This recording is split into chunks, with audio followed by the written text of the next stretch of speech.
I think one of the most incredible things and the most fascinating things about Hercules is that it spans generations and it spans cultures, and it spans ages, where everyone is inspired by the myth of Hercules, because it becomes more than strength. In my opinion, the myth of Hercules and the mythology and the power of the mythology becomes more than just strength. It becomes a story of faith and accepting your faith, and it also becomes a story of fate and believing in fate. And when he finally does, there's of course the iconic scene where Hercules is chained up to the pillars, and he finally accepts his fate and accepts faith and believes in something very powerful, and then he becomes powerful too. Hercules has been a passion project of mine for a very, very long time. When I first broke into Hollywood, Hercules was one of the first properties that I asked about, that I was curious about, and I would love to make.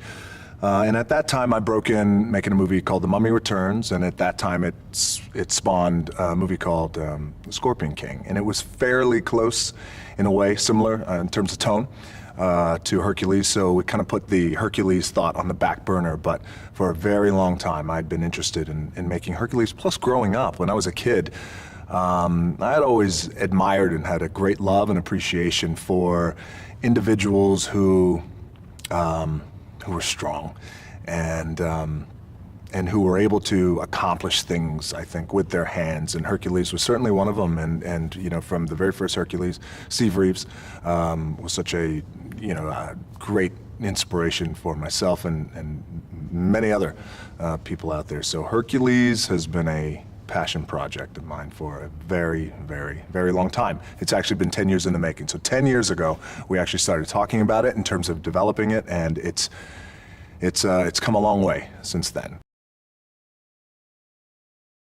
We made the movie so it appealed to everybody, and whether you like movies like this that speak on Greek mythology or the mythology of a hero, of an epic hero,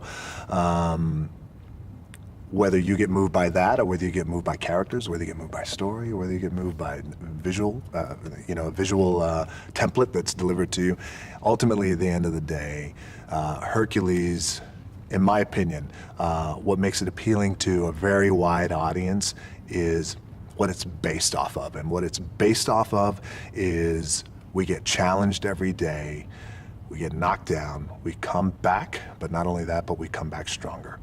That's what Hercules is based off of. And in my opinion, it's what life is. It's what life is. We get knocked down and we come back stronger. We're all Hercules in a way. We all become Hercules. When you go through a process like this, you have a property like Hercules, there's a lot of directors and filmmakers who come to the table and they want to make this movie. And we had an opportunity to sit with a lot of directors, some I knew, some I'd been friends with over the years. Amazing directors with amazing filmographies behind them. All could have done a tremendous job. I sat down with Brett Ratner, and it was just an instinctual thing, and it's one of those things that sometimes you just can't explain it, and I just felt it in my gut that he was the right guy.